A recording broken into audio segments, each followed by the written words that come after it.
What's going on, guys? We are back out here at Hemet Skate Park. Man, getting some grays down here. It's one of the last normal temperature days, so I wanted to make sure I got back out here before it was going to get super hot again.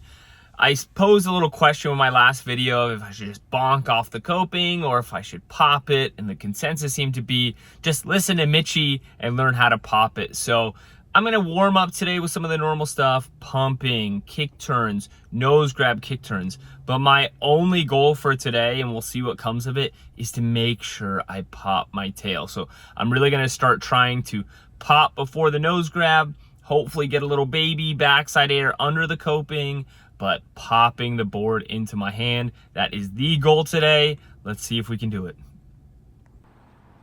All right, so like my past self said, I was looking to get some pops in today, but I gotta warm up some first.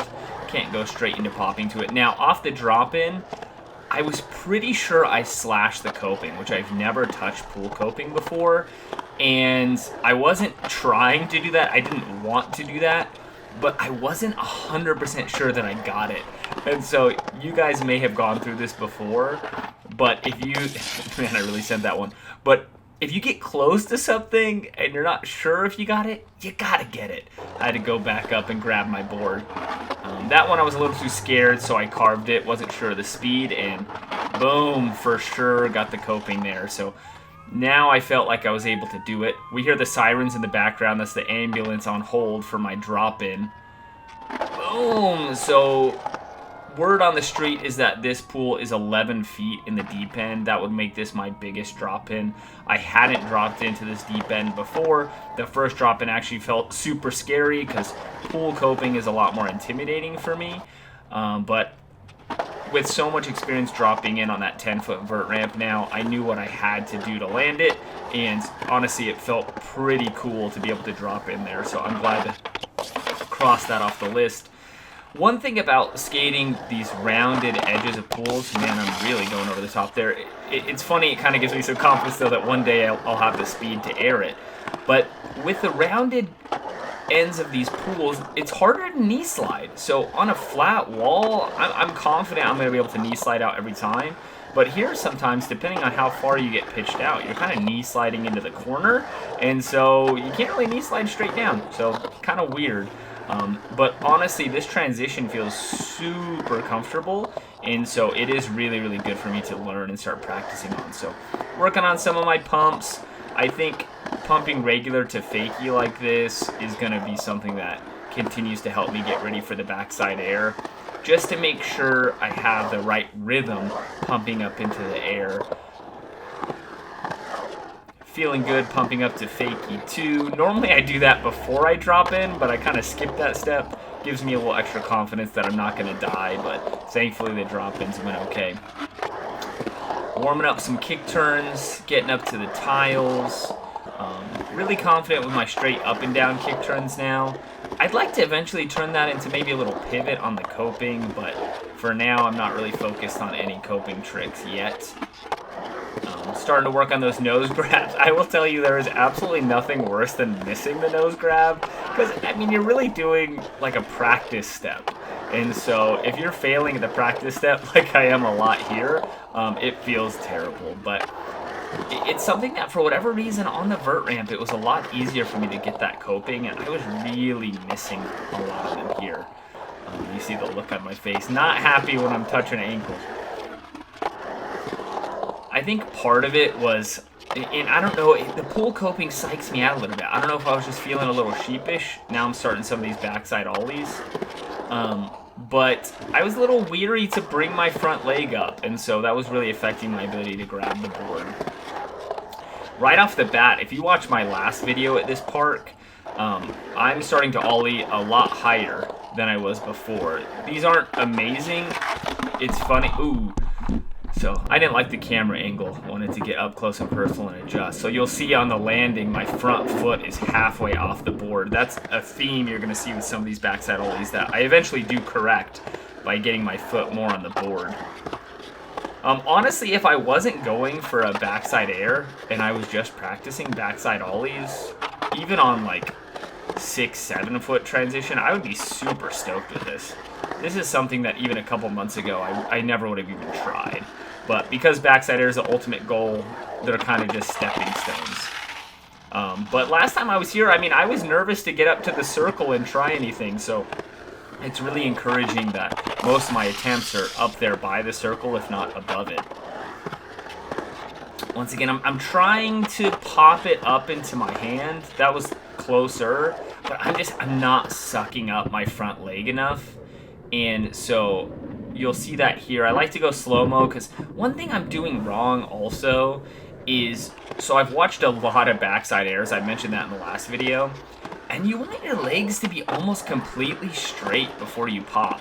And so when you do an ollie, you're used to, ooh, first big slam of the day. I think we'll get slow-mo on that. So this one, not terrible. My legs get straighter, go for the grab. But once again, that front foot, it came back and got me. But what I was saying about ollies is you're so used to crouching down and jumping up. And here, you're really doing the crouch in the flat bottom. And so I was telling myself that I still needed to have a little knee bend halfway up the wall. And honestly, it was completely messing me up. So it's hard when you think about something like that. You think, oh man, did I completely waste this whole session by doing it wrong? But honestly, if you don't do it wrong, you're not going to know how it feels to do it right.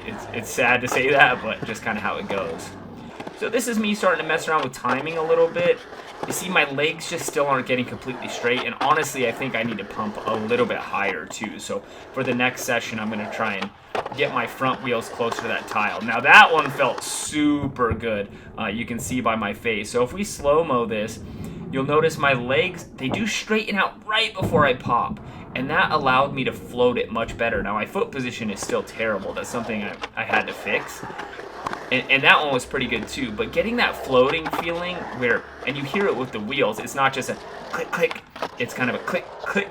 Just that little bit of float gave me a lot of confidence.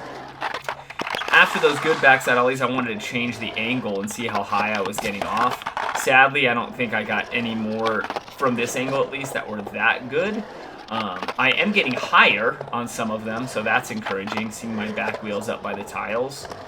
But that's something I'm going to have to continue to work on, is getting a little bit higher. You see, I'm trying to get the grab. I'm putting my hand out there, but I am just not bending that front leg. I really got to suck that up more if I want any hope of getting the grab.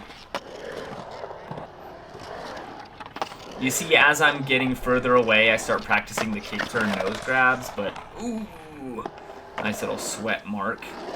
Luckily, it was warm enough that those dried up pretty quick, so it wasn't a problem for very long. That one was a little floaty, but I mean, honestly, all of these are really good practice for what I want to do. My weight's a lot better. I'm getting comfortable with the idea of my wheels leaving the ramp and coming back in and riding away. But I've got to suck up my front leg. It's so hard watching this and seeing myself lean down for the grab when really what I have to do is bring that leg up. So my next session, I mean, that's going to be the mission here, is just suck that leg up fast and furious. As I keep skating, it does become a little bit more of a focus. You'll see when I start doing some more practices on these grabs that I'm trying to make sure my tail's scraping. And a part of that, ooh, I kind of like the float on that one. But a part of that is getting the leg up. So if your front leg isn't up, your tail's not going to scrape.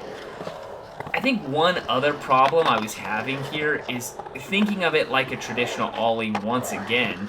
I was moving my front foot behind the bolts. Now, I went back and watched some more backside airs after I skated this day, and even the, I think now legendary Mitchie Brusco Make Backside Airs Easy video. I mean, his foot is all the way up on the bolts, so I think there's maybe something to that. I think that's a big reason why you have to suck that front leg up, is to clear that room. We're used to on, you want a higher ollie, move your front foot back, but it doesn't seem to be as important on vert. Just a little bit of pop and sucking those legs up to get you off the wall. Even when I go for these ollies and I don't really get a good pop, it still feels good to get the little power slide, because it shows that I'm at least taking some of that pressure off the wall. Now, this camera angle is so terrible. Oh, that one was pretty good, man. I was kind of happy with the height on that one too. This camera angle is so terrible. This is the danger of not checking your footage often. We're just going to argue that I'm going some rule of thirds photographer thing. Once again, ooh, that pop felt good over the circle. That's going to be my goal for the next session.